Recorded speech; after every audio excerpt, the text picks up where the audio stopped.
Yep, we're live. Namaskar. Welcome to the Cārvāka podcast. This is your host kushalmehra. I'd like to begin our chat today by wishing everybody who's watching this a very happy Gandhi Jayanti. In case you don't know what Gandhi Jayanti is, you have Google. Please Google it. I would like to start the chat by a very famous quote by Mahatma Gandhi. So I'll give you the context of the quote. This was after the partition of India and Pakistan, and this was Gandhiji preaching to the people affected by the pre-partition Hindu-Muslim violence. So here we go. Gandhiji says, Hindus should not harbor anger in their hearts against Muslims, even if the latter wanted to destroy them. Even if the Muslims wanted to kill us all, we should face death bravely. If they established their rule after killing Hindus, we would be ushering in a new world by sacrificing our lives. None should fear death. Birth and death are inevitable for every human being. Why should we then rejoice or grieve? If we die with a smile, we shall enter into a new life. We shall be ushering in a new India. So with these auspicious words, I'd like to welcome our guest today, the Apostate Prophet. Welcome to the podcast, man. Thank you so much. Thanks for having me here. So now that I have officially scared you by Gandhi's words, let's start with the first question. Why don't we begin? Why don't we begin with a bit about tell us a bit about you. What was your journey? So from the start, where obviously while I was doing a bit of research about your journey, I found out that you were a believer to start with. So let's go from there. Okay, so I'm a former Muslim, an ex-Muslim. I was born in Germany into a Turkish Muslim family, into a Sunni Sufi family that was very religious, and I explained in my Why I Left Islam videos. In my youth and in my childhood, I wasn't really very much drawn to religion and religiosity and stuff like that, although my parents were very strict with such things and always wanted us to observe the religious stuff completely and not even listen to music, not do anything that is questionable in Islam and so on.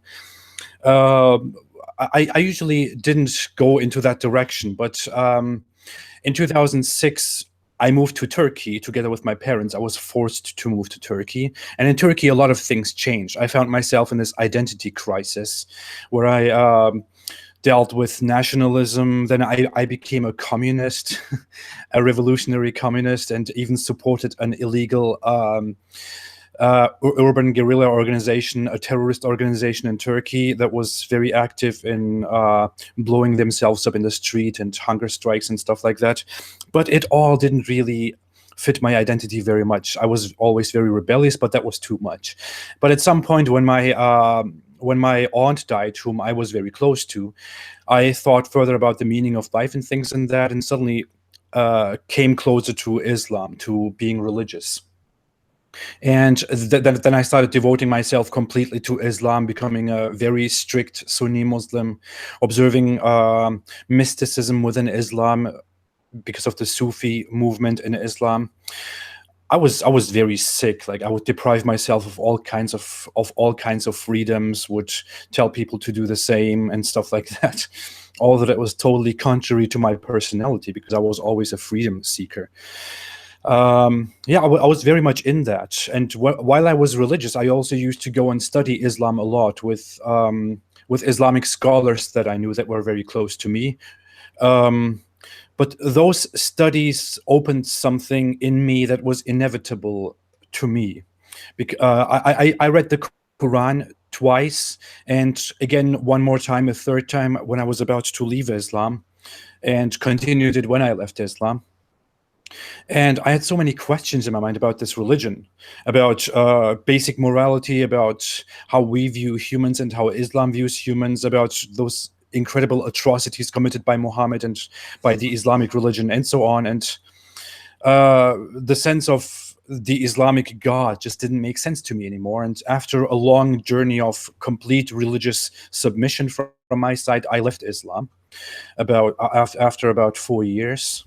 And a few years after that, I started actively criticizing Islam, because I thought I have to do something about this.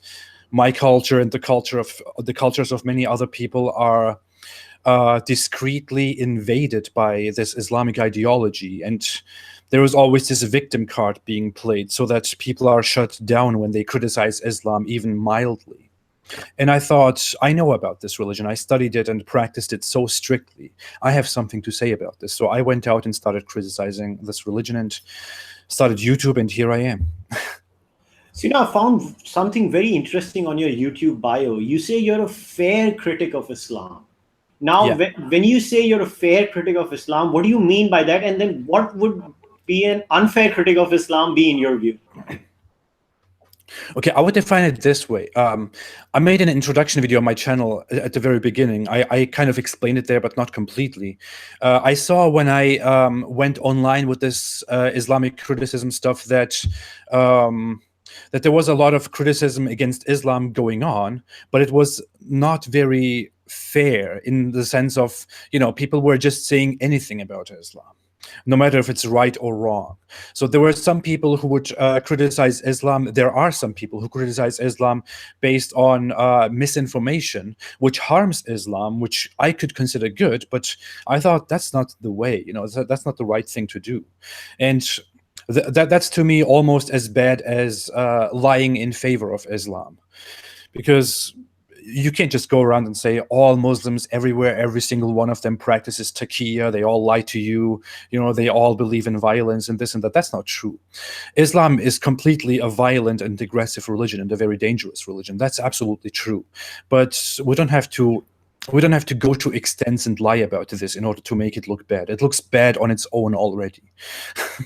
So I thought, yeah. So my fair criticism point was that I wanted to go out and tell the exact truth about this religion as it is, and not make anything up just to make it look bad, and not tolerate any lies in favor of Islam. That was the point. Yeah. All right, fair enough. Because another thing that I keep on noticing all the time with critique of Islam is that a lot of times people don't use the scripture as the authority. What happens is that it extends to criticism of Muslims in general, and it leads to xenophobia. So in fact, I like the aspect that you were very picky and very particular in your critique of Islam.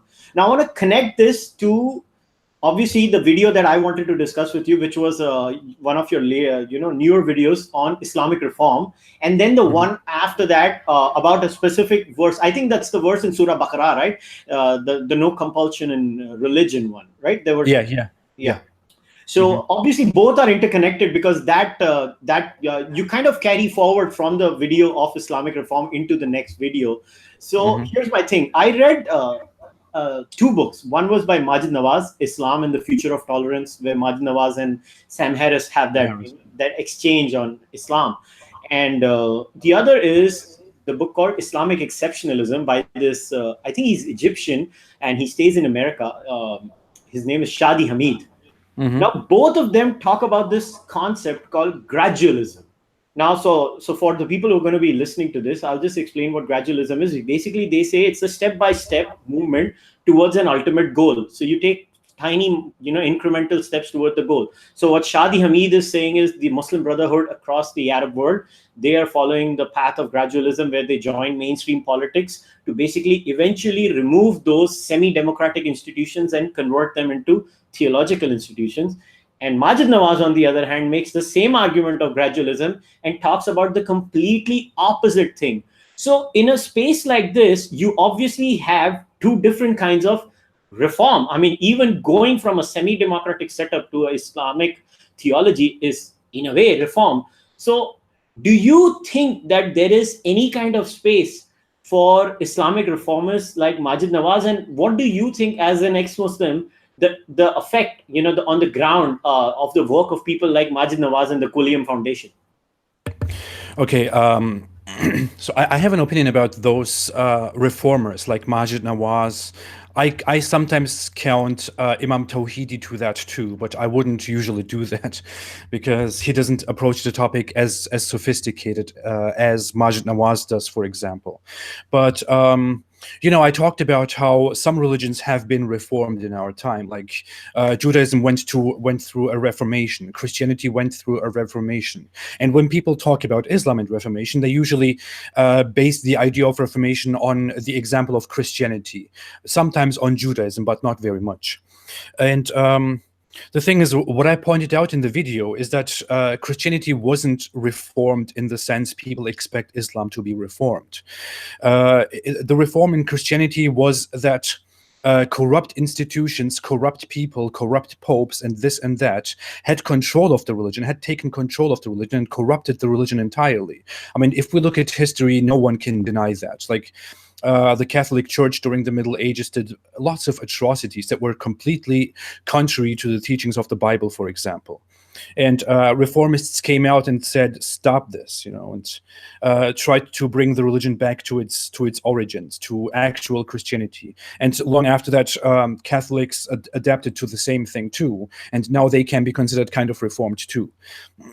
So what happened there is that the religion didn't change into something completely new. The religion actually went back to its origins because the origins were better than what it is. In Islam, that's not the case, though.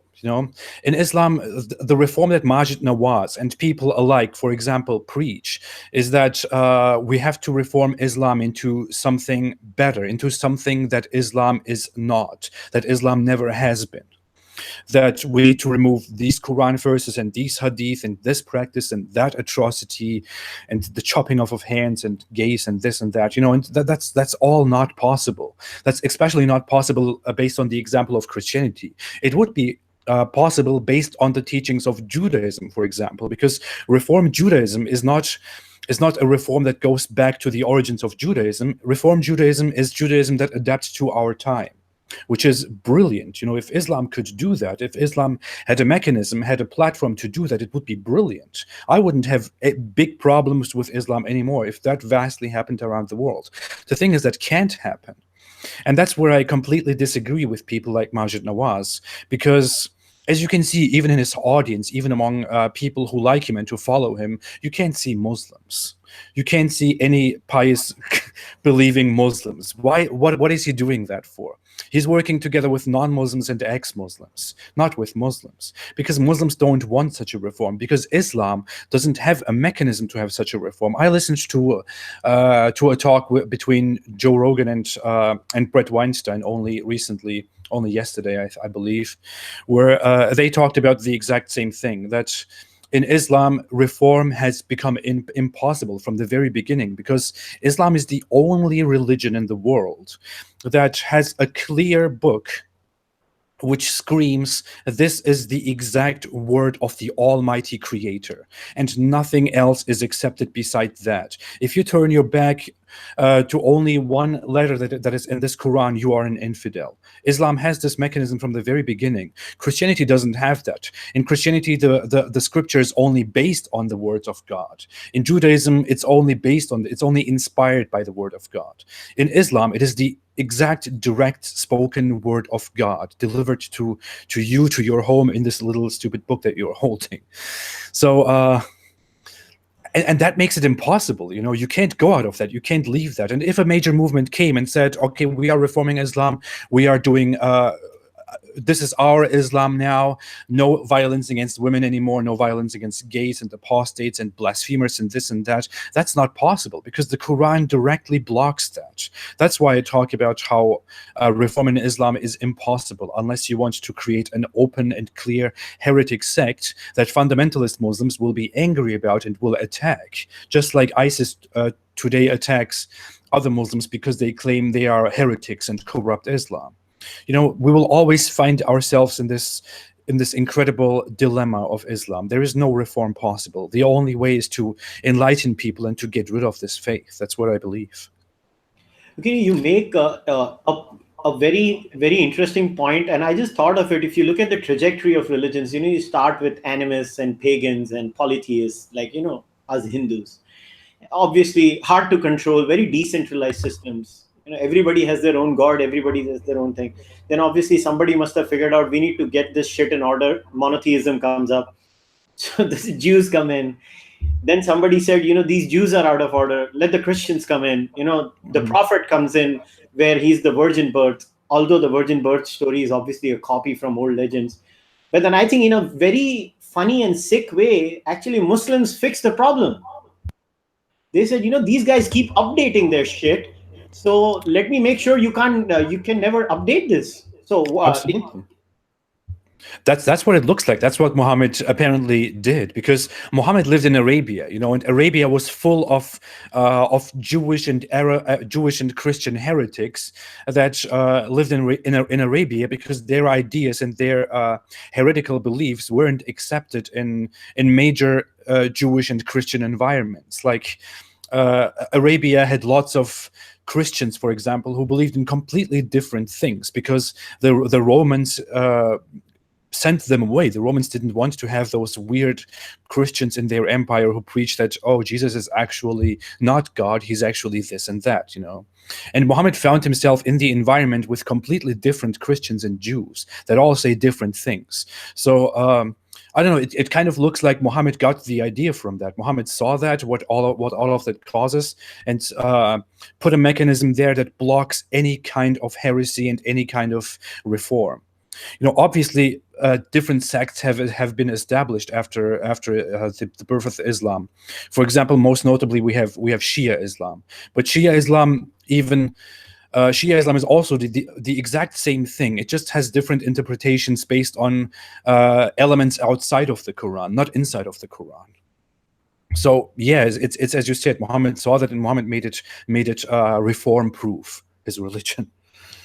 Now, see, I'm going to try to play the devil's advocate today. So everybody who's going to watch or hear this later on, please bear with me, because I think it's my job to do that. So, this is what a reformist or what I call a cafeteria Muslim might come back at you with. They will say that, even Christianity committed a lot of crimes in its past. Every religion has had their fair share of crimes. And eventually, over a period of time, people kind of start taking their religion not so seriously. And then they just basically they just say, okay, whatever, it's there. I just like that, that security of the structure of religion where I have my sense of community. So do you think when ex-Muslims, I'm not saying you in particular, but I've noticed this trend in the ex-Muslim movement, when they completely reject Islam, lock, stock, and barrel, do you think it's being fair to those reformers? And let's say the reformers win. I mean, you wouldn't mind living with a society full of Majid Nawazis, right? I would absolutely not mind that, no. But I don't think it's possible. All right. So this is my concern again. Now, I have been a skeptic for at least 17 years. My journey was very different. I come from a very different culture and a very different religion. I mean, I don't even like to use the word religion because it's so confused within itself. I mean, Hindu philosophy is confusing for the one who's not from the culture. It's completely opposite to Abrahamic religions. Now, I never faced any resistance, but what I find a common trend in every atheist from an Abrahamic background. So what I see is that Abrahamic religions are very hostile to the disbeliever or the apostate or the blasphemer. So what happens is the rejection of that religion is equally hostile.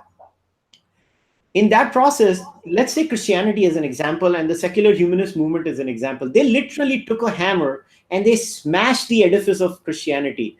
Now, after the church is smashed, there's a huge societal vacuum. And today you have, Jordan Peterson coming in and filling in that vacuum where 10,000 people go to arenas and listen to Jordan Peterson, where, truth is not truth. There is something more real than real, and everything is so confusing. And he's a phenomenon. So do you think that it could well happen with Islam, and Muslims might well have their own Jordan Peterson? Well, if Muslims have their own Jordan Peterson, I think that wouldn't be something good. Because, the Jordan Peterson in the Judeo-Christian, as he calls it, culture is something good, because in Christianity, as you pointed out, it went through the Enlightenment, it went through so many things. Christians collectively came to came to pushing off religious authority over their heads. They don't want it anymore. They have their own local churches, their own local places, their own local preachers and pastors and this and that. They don't stick anymore with this church and that church. Not even Catholics do that. Most of Catholics don't even care about the Catholic Church anymore. And Jordan Peterson, when he comes in into such a mess, and he came in because of not only because of the lack of Christian unity and because of the lack of Christian preaching, he came in because many other people have taken over the course of culture and have completely driven it into a different path, where there is no place for conservatives, where there is no place for patriots and for more traditionalist people, like how he always calls it, the postmodernist people who preach their postmodernism to society in order to pervert us, whatever. And Jordan Peterson came in to fill that gap in a very nice way. He started talking to people, to Christians, to pretty traditionalist people, but he also introduced very, very unconventional things to Christians, like the understanding of God, for example. When he explains God, it's completely not compatible with a normal Christian view of God. But Jordan Peterson makes people listen to him, and he makes people accept that because he's filling a huge gap in a very, very great way. Now, I would like to imagine is the Islamic world going through the same process. The Islamic world didn't even go through the Enlightenment, so we can probably not expect something like that anytime soon.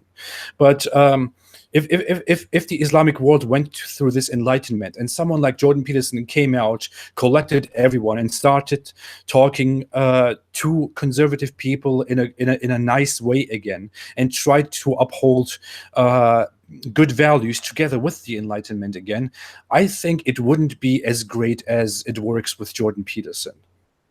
In Islam, that would go rather into a different direction, as we can see in organizations like the Muslim Brotherhood, or like CARE, for example, and organizations like that. I mean, I can't really make sense of the idea, because I don't think in Islam it's possible to have some guy like Jordan Peterson. That would be amazing, but sometimes when I listen to this, it's kind of depressing, because imagine if you're that nominal cafeteria Muslim, and you just go around doing their things. You secretly eat pork too, but you go to mosque, and you're kind of stuck in this damn system. So I mean, who can? We have 1.5 billion Muslims now. I don't remember the last number. It's always different. Sometimes it's 1.6, sometimes 1.8, sometimes it's 2 billion. I don't know. So let's just say there are a lot of Muslims in that case. Now, obviously, all of them are not going to reject Islam like you have. They're not going to get out of the faith, because religion is not just the booga booga. Religion goes beyond the booga booga. Religion is your community, your family. I mean, if you're a Hindu, it goes beyond family. It's a lot of entertainment too, because the temple in Hinduism, it's not just a place of praying. There are a lot of activities around it. So I'm sure, if you were to go to a mosque in North America or England or Germany, they must be having all those things over there too. But here's the thing. Now, if you're saying you just have to reject this, so you're kind of in a stalemate. So how do you solve it? Again, I keep on asking, what do you think is a tangible solution to this other than rejection? Because billions of people are not going to reject it. Well, they are not going to reject it immediately, but I have spoken recently very often, even with David Wood, and on my own live chat in my recent videos, about how apostasy and atheism and interest in different religions is becoming a bigger and bigger problem, as they call it, in the Islamic world. Like in Saudi Arabia, for example, they actually started only less than a decade ago coming out, and religious authority in Saudi Arabia started coming out and admitting that apostasy is a rising problem in Saudi Arabia, which is something great. That's surprising, because Saudi Arabian authorities wouldn't have talked about such things 20, 30 years ago. They wouldn't have cared about it. But now that they care about it, and that more and more people, more and more Islamic apologists in so many Islamic countries care about it and point it out and describe it as a danger. We are understanding that it is happening. People, the newer generations are introduced to the internet. They can go online. They can find every kinds of information online. They can have cultural exchanges with different people. And even when completely violent and intolerant people go online and argue in normal ways with critics of Islam, they still use a language that they wouldn't have used 60 years ago. They wouldn't have even engaged in a conversation. The only solutions would have been turn this off or go and slaughter them, maybe. But today they can actually engage in these conversations. So times are obviously changing, and we are obviously going towards the lack of religion, as we have also gone towards that in the West, in the Eastern world, in East Asia, in India, and in so many other places.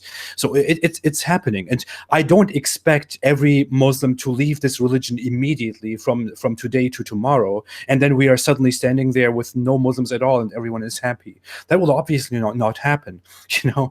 But people are leaving this religion, and in 100 years the youngest generation will have no interest in practicing Islam. They don't even have it today anymore. If you go in Turkey into a mosque, the mosque will most likely always be empty, which is completely contrary to what happened according to reports 200 years ago. It's only kind of full on Fridays, because Friday is like the ultimate prayer for Muslims, the ultimate coming together. But in other countries, it's becoming the same. People are starting to drink alcohol in the street, going to nightclubs and this and that. A Gallup study only a few years ago found that 1/4 of Muslims, of people who describe themselves as Muslims, are non-practicing Muslims. They don't care about the religion much anymore. They don't care about the idea of God anymore very much. And around 10% or more don't even belong to the religion and don't even believe in God anymore while they call themselves Muslims. And we have more and more people who don't even call themselves Muslims anymore, who officially commit apostasy. So there is a very, very big change happening. And the sad thing of this is we should be shedding light on that. But media, especially Western media and other organizations that always want to stand together with Muslims because criticizing Islam is somehow bigotry, don't want to really give much attention to what's happening. But it is happening. And we should all be pointing this out. I want to point this out because I think this gives everyone hope. And it's not even a false promise that we are making. We are talking about something that is actively happening. If a religious authority in Saudi Arabia is saying that apostasy is a rising problem, then this is happening.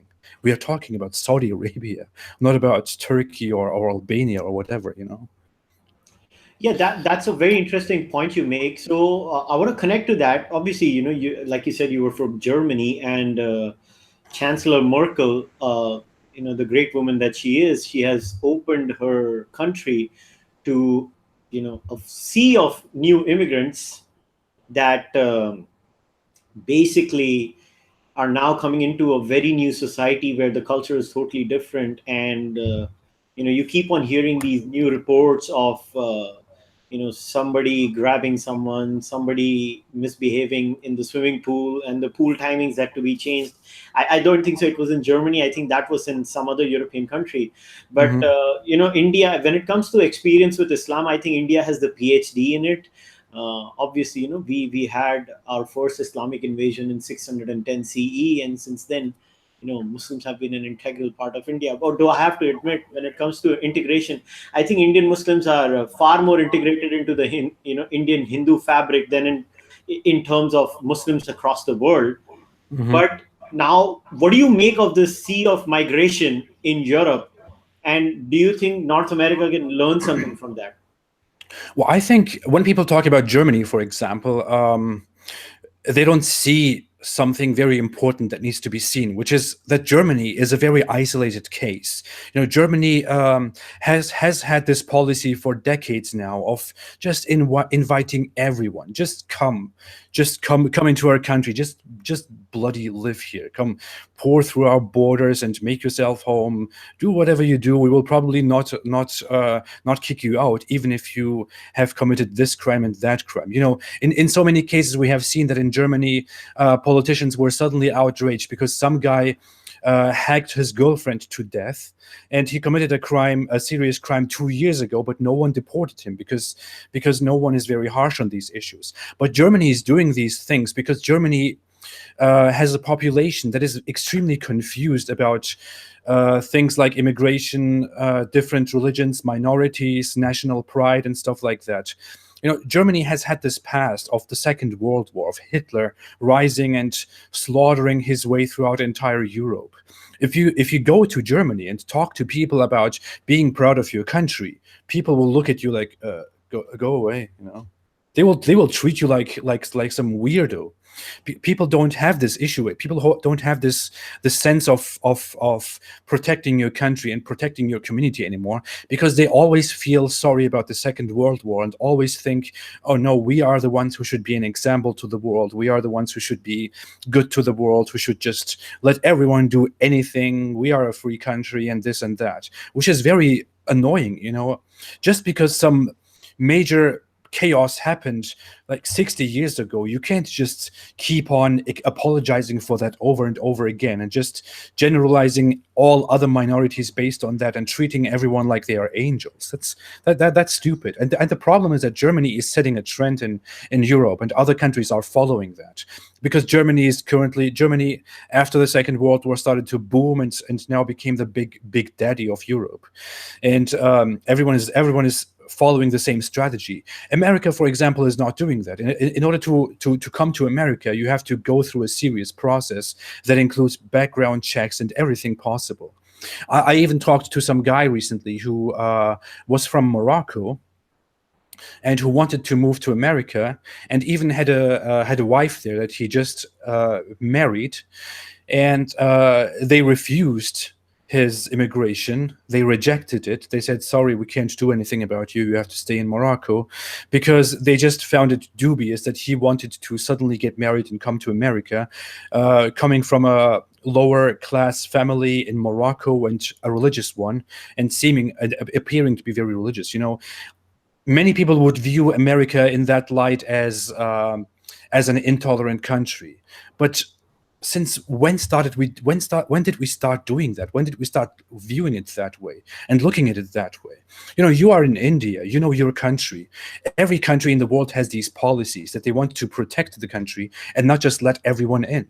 And America is still gladly following that policy. Sadly, other people in America want to change this policy, like the Democrats. The left-hand side wants to change these policies, but America is following this policy for a reason. Islamic countries are following a much stricter policy in that they don't let anyone come into their country except if they have a very good reason. That's how we should be doing it. But I wanted to connect this to what you asked before. I wanted to add something to that. I wanted to say, I don't expect everyone to leave the Islamic faith and just to join us as atheists and agnostics and this and that, and to let the religion die within 5 years. Obviously, that's not going to happen. Even if people are becoming less religious, they will still have an Islamic identity. The only thing we want to happen, and that should happen, is that Muslims should go through some kind of secularism, through some kind of enlightenment, the same way many other people in the world did. And in order to make that, we need to criticize the basic ideas of Islam and the basic ideas that people just base their ideas on in the Islamic world. Yeah, sorry for talking so long. Oh, that's okay. I have a lot of patience. I'm known for being a good listener. So you use the word intolerant. Now I want to connect this to... I'm going to be writing, actually, so my op-ed is going to come out, which is probably going to be titled, Should We Tolerate the Intolerant? Mm-hmm. So obviously it's from the famous paradox of Karl Popper. And I always ask this to everyone, that where do we draw that line, right? At the end of the day, look, you and I both, we are human beings. We feel bad for people. So let me take the example of the Rohingya refugees in India. Now, while I feel bad for them, but India is a poor country and we have our own shit to deal with. Now, in such a thing, if we let more refugees in, and we know how, the Bangladeshi immigration into India has led to serious demographic changes, which leads to electoral outcomes in India, which leads to certain policy decisions in India, where, just recently, the triple talaq rule in India. Imagine a secular democratic country like India, after 70 years, gets rid of a garbage law like triple talaq. Till date, Muslim men were allowed to divorce Muslim women by just saying talaq, talaq, talaq, even over Skype or Google Hangout, by the way. So imagine how crappy that is. Now, when we have a system where we are plural, we are tolerant, and the other side is not, who's going to tell the tolerant side that we cannot tolerate the intolerance? It's a very tricky issue. We can talk about it so long, but in the end, it comes down to some basic human behavior that scientists point out so often, which is, for example, the Western world is currently thriving so badly. They are going through such comfort, no wars, no conflicts, no battles, nothing at all. Everyone's trying to agree on things. Everyone is trying to handle things very easily in parliament. And one downside of becoming very modern and peaceful and just focusing on the future and living very peaceful lives without ever having a fight in the street at all, which wasn't impossible 200 years ago. One downside of that is that people are becoming extremely apathetic about things like national security, about things like community, and the awareness that in other parts of the world, life doesn't really look the way it looks in your sweet American neighborhood. People don't realize that, or in your German neighborhood, whatever. When people lose the thought and the concerns of fighting and of struggling within society, then they completely forget how things can be. But that's why I always advise people to look at this issue from different perspectives. If you are so interested in protecting minorities and saying, oh, there is absolutely no difference between me, a German guy, and some Saudi Arabian guy from some Saudi Arabian village who hunts whatever during his entire day, there's absolutely no difference. We are the same people in the end. And if we talk a bit together, then we will totally come to the same conclusions. That's bullshit. That's not true. In that part of the world, in Pakistan, in Islam of Pakistan, people don't have the comfort to just say, oh, we can make peace with everyone. We can just water our garden and just look at the sun and enjoy the beauty of this country and this and that. People don't do that. People go through struggles. People try to survive and beat each other and kill each other and deal with terrorism all the time. That's the problem. I don't know where I was heading. No. That's the problem. People completely dive into this comfort and forget that there are big struggles in life. And when people come from those countries like Pakistan or Afghanistan or whatever country, or from Syria, a war-torn country, they don't have the same lifestyle. They can easily get problematic in their behavior towards other people, especially if in their own society they give people less value, like women, like homosexuals, like Jews, like apostates and atheists and so many other people. They don't think the same way. And people first have to realize these differences before we even can start working on these things. The problem is people don't realize these differences. People are telling us in Germany that there is absolutely no difference between this person and that person on the other side of the world. And that's complete nonsense. If people keep continuing that, we can't solve the problem.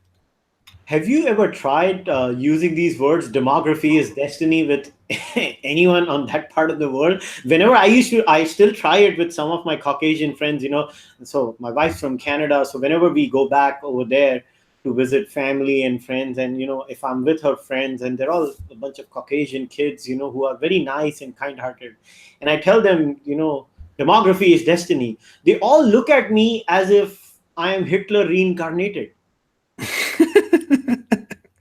Well, it is true, though. I don't know what people imagine when you talk about such things bluntly, without considering the feelings of every single 500 person in the room.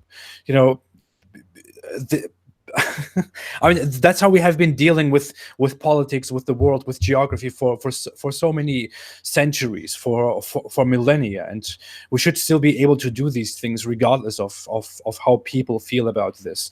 But I believe the reason you can't do this is also kind of to blame on the internet that we have nowadays, because Western companies have this great virtuous feeling that we need to create international communities, and everyone needs to feel safe on there. No one should be offended. If someone sees something that offends them, they need to immediately report it so that it can be taken down, and no one has to be subject to something that could in some way offend them or in some way make them think for a change, for a day or so. And I don't know. There are so many factors in our time. We are living in such confusing times, and it might change. It might change, by the way, when the Western world starts getting concurrence in their huge, weird world domination that they are currently trying to practice, because it's happening. Other cultures, other countries are extremely increasing their income, their financial stabilities and their social stabilities and this and that. The Western world will not be on the top forever. And people should realize that. I'm not saying that as something great or as something bad, but people should realize that when that happens, things will change, because other cultures will start dictate to you what you think, and people should be aware of that. Things will change then. Okay, now that we have sufficiently scared everyone, so now I want to connect. Now I want to connect this to a very vital question. I think it's more of an existential problem. I'm 37 years old. I've seen religion as probably the most powerful memeplex I have ever come across in my life. It literally controls almost every aspect of our life in some way or the other, especially in a country like India, which is very deeply devout and spiritual. There's a whole economy that surrounds religion. Now, what worries me is, now I might be a skeptic, but I have always believed that, the way we evolved as a species, we evolved for craving structures. And religion basically was the perfect exaptation. It literally piggybacked on that need and controlled it. Now, I was coming across and I read this Pew Research Center survey, literally on the October 1st. And there's a very interesting trend. So I wanted to share it with everyone. It's in America amongst the New Age atheists. And so it was basically covering the religious and the irreligious people both. 22% of atheists believe in some sort of a New Age belief. When I say New Age belief, it is reincarnation. It is a belief in some sort of energy, or, there were 4 kinds of things: astrology, spiritual energy, reincarnation, or just some kind of woo-woo. Now, you have to count Scientology too. Yeah. So in a situation like that, this stat is very telling, because if 22% of atheists believe in that, 56% of agnostics believe in that, and then they had a separate category called, I don't have any religion, basically not non-affiliated to any identity. 8 out of 10 in them believe in that. So it's obvious that, the damn structure of religion has to do with some utility. Now, if that is the case, something has to be done with the whole ex-Muslim movement too. So what is the solution again to that? Do they convert to some other religious group? Just like I think Ayan Hirsi Ali said, convert to Christianity. Now, I would say, why not Hinduism? So what's your take on that? Well, I would say, I don't know, our thoughts about the future and what will happen with people trying to make rules and trying to have a structure is very hard to tell right now, because we are in a time where things are changing so rapidly. I mean, changes happen today within a few weeks compared to centuries in the past. Because of our global connection, because of the internet, things are changing so fast. So we can obviously not tell where things are going.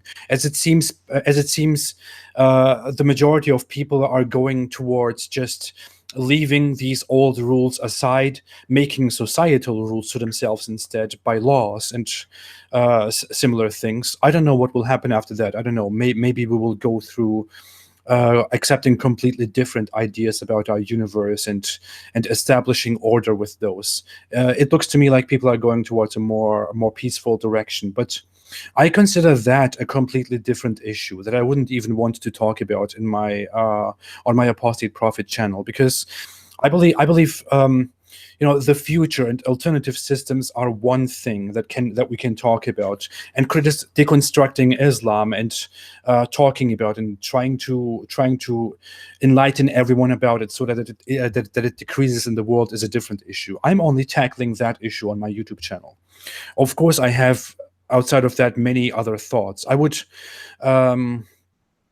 Regarding your point about Ayaan Ali or others as an alternative to Muslims who leave Islam, I would say I don't even care. You can become an atheist, you can become a Christian, you can become an agnostic. You can, if you are around India, you can become a Hindu. If you're outside of India, you can still become a Hindu. There are many who do that in America. Or you can go to Buddhism or whatever you want. Every other option is better than Islam. And it is, it is better than Islam. And I don't know about the future. It's very puzzling, and we need to come together and actually focus on that. The problem is that we don't really focus on that in our time. All right, come on, man. So I don't want to end this podcast on a note where you scared the shit out of people. So give me some tangible, options where you think these are a few steps that you think can be taken in an X direction that could help, this fear factor that exists in a lot of people within the Muslim community and outside the Muslim community. So come on, let's end on a good note because we've already touched 50 minutes. Okay, what do you want me to say? Come on, give me some options, man. You mean about the dissolving of Islam or about a different direction to go to? No, okay, I'll give you. So in my view, I think one tangible option would be actively supporting people like Majid Nawaz, Irshad Manji in Canada, Tariq Fatah in Canada, Rahil Raza in Canada. Or let's say another option would be supporting ex-Muslims like you, Waleed Wen, Vidu Vids, or Haris Sultan, and various others, ex-Muslims. So these are two tangible options that I know. But obviously there might be other options, right? So we can't say that one fine day, all Muslims are going to say, what the hell, I'm ex-Muslim. It's not going to happen. You know it, I know it. But both of us are on planet Earth, and we have to deal with this problem. Now, obviously, a person living in India has to deal with it on a much more urgent basis than a person living in North America has. Mm-hmm. So the ratios are different. We need to sort our shit much faster. So obviously, as a person who's got some shit to deal with, he's asking you, tell me what to do. Okay, I would say, the reason I don't offer many different ways and perspectives, in that regard, is that I always tell people, especially to the ex-Muslim community and to Muslims, that they should at first confront the Islamic religion, to actually deal with it, to go out and be active in that. What I mean is, you say that you say that we should even offer something to ex-Muslims. I say to ex-Muslims, go out there and inform the other people who are not as lucky as you about what you have gone through, about how you came to these conclusions, and encourage people around you, encourage people online, the Muslim community, to do the same, to sit down and think about your religion, and read the Quran, because most Muslims don't do that. Read the entire scripture and the history of your religion, and then sit down and think for yourself, does this make sense or not? If you still have questions about that, go and follow interesting people, listen to them. And many people obviously have a problem with sitting down and reading a book from the beginning to the end. The general population has always been like that, and that's nothing bad. It's just how humanity works. But you can always go and start listening to different opinions, to different perspectives. For example, there is this very interesting guy on YouTube called Apostate Prophet. just kidding. yeah, but Majid Nawaz, for example, is from my perspective not a very promising guy for the future of ex-Muslims or Muslims alike, because I think that many things that he says about a possible future of Islam is not really productive.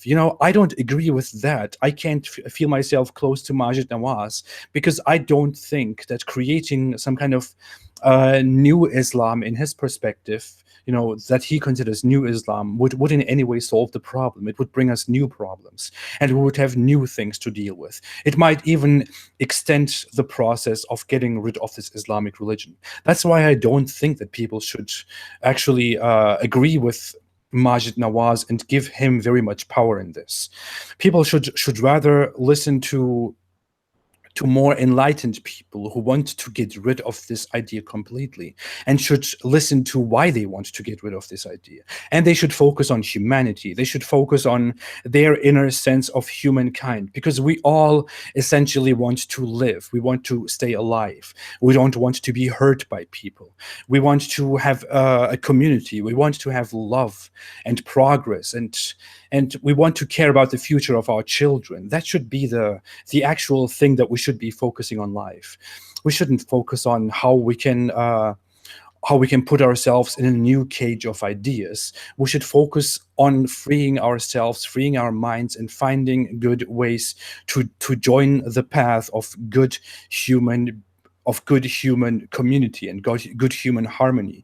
We should realize that everyone in the world outside of us just essentially wants to stay alive and doesn't want to be hurt. If the most radical, the most fundamentalist, the most apathetic people could realize that, we would have the entire problem solved.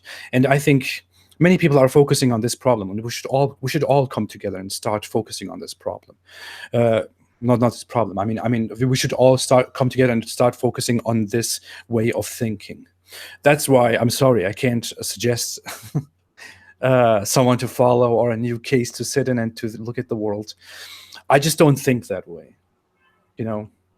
I say free your mind, have empathy, realize what you are living for, what you want for yourself in your life. Leave all this faith and everything aside, and your values and everything aside. Focus on what you really want in life, and try to see things from that perspective. If we saw that, we wouldn't have any problems anymore, like Islam. That's a very interesting perspective, and I'll tell you why I asked you that question many times. Because once I came off Vidhu Vids' podcast, and I mean, suddenly in the next 10 days, my Facebook inbox was kind of bombarded with messages. And I want to end our discussion with this little anecdote, is why I wanted to talk to you, because I was bombarded with messages by Indian Muslims. And I'm going to connect this to a question that somebody asked in the chat. Basically the question was, should Muslims go back to their pre-Islamic cultures and pre-Islamic identities? Some were Jews, some were Christians, some were pagans. In India, they were Hindus. So a lot of these people were messaging me privately and saying, because I identify as a Hindu, right? I'm very clear, I am a Hindu. So they would message me privately and they would tell me, can you tell us more about this Hindu skeptic identity of yours? And it's not one or two messages. There's just too many messages which I could not reply to. And now I'm slowly, talking to each and every one of them, and I'm trying to converse with them. I've actually had, Facebook calls with them, try and understand their feelings. And there is so much fear inside of them. I guess that's why, I'm coming from a place of empathy, because I genuinely felt bad for them, because I did not go through this in my life. So I hope you understand why I was trying to really push you into the corner on this. I see. I even understand now much better why you focused on that point. Why you gave Jordan Peterson as an example to unite people after Islam. I totally get your point. The thing is, it's a very hard thing to even think about and to even make. It's not even something that I could in any way predict, and I could in any way imagine and somehow be close to what would actually happen eventually. But as for the question on if people should go back to their pre-Islamic cultural identity. The thing is, I don't think that's possible for many Islamic cultures, for many people coming from Islamic cultures, because Islam has cracked down and destroyed cultures in such a bad way that people don't even have that identity anymore. You know, you as a Hindu person, you as an Indian person, you have the luck to still have that identity, still go with it, and still connect that with your enlightened values and with your look on humanity and your focus on secularism and enlightenment. The thing is that a Kurdish person can't easily do that. A Turkish person can't easily do that. In the same way, a Persian, many North Africans and others like that have completely forgotten their identity long ago. There are obviously people, I have met some of them in Turkey, for example, who go back to this Turkic identity and identify more with Turkic identity and ideology and ideas and mythology and stuff like that, and try to uphold this. But those people will always be in the minority, because once people leave Islam as a religion, they don't go into a direction of still preserving somehow something that is in the past. Many who leave Islam just want to completely become free of traditionalism and of restrictions on lives and restrictions on cultures, because Islam is such a religion. If you grow up in this religion, there is nothing alike. You know, people say, oh, all religions are the same, Christianity, Judaism is the same. It's not. If you grow up in Islam, you are so damn restricted in your living and your culture and everything. You know, music, art, women, anything. It is incredible. People who get out of Islam, who realize that Islam is a false, a wrong case, want to get rid of that and want to go through freedom and enlightenment. That's why I don't believe that people will ever go back to somehow the roots of their national identity and stuff like that. People will obviously come together as former Muslims and try to create something new based on enlightenment values that we attained only a few centuries ago. Now, many people view that as something that comes from the Western world, and as I don't know if you have seen my Ali Dawa video yesterday. I did. Ali Dawa, for example, comes out and says, "Oh, you are obeying your post-colonial masters because they brought you these ideas." You know, they brought us these ideas, but these ideas are nothing that are Western. These ideas are just ideas that we as humans came to eventually. And ex-Muslims also find themselves together in these ideas and will obviously create something with these ideas.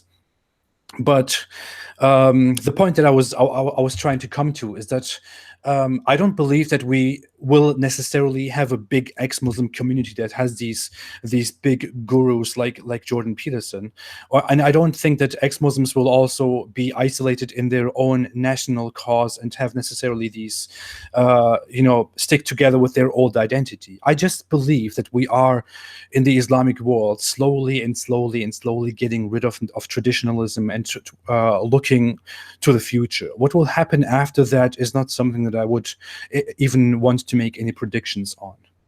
We don't know where we are going. I just hope that we are going towards a good direction, because that's what it looks like. I hope that was clear, and I hope that made you understand why I can't offer like alternatives.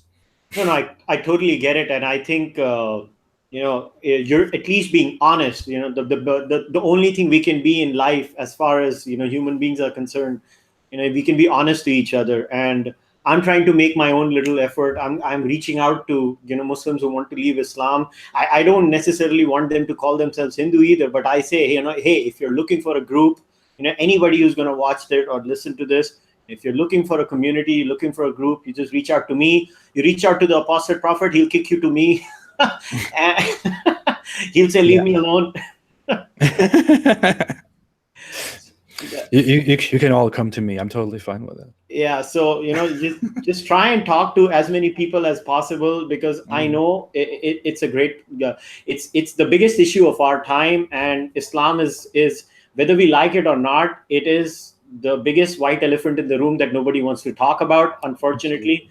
So you know what, man, thanks a lot for doing this, and I've left the link of his Apostate Prophet's channel. So I would recommend everybody who watches this or hears this, just go on YouTube, subscribe to his channel, watch all his videos, support his work, and always remember, don't forget to tell them that you watched him on the Cārvāka podcast. So thanks a lot, my friend. Thank you so much. I want to say a final thing, which is we have talked so much, but I want to just summarize it very quickly. On my work, on my Apostate Prophet channel, I'm currently only focusing on telling people what Islam is really about, because I want to fight this idea that people are spreading with so many false veils.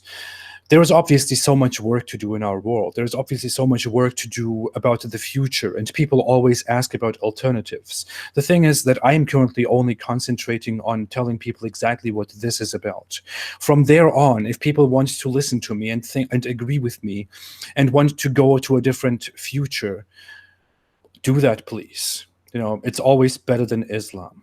Currently, we are focusing on this problem, but there is so much work to do. And thanks everyone for even considering this, for even listening, for even sharing our ideas. Thank you, and thank you so much for having me. All right, man. Take care. Have a nice day. Thank you. You too.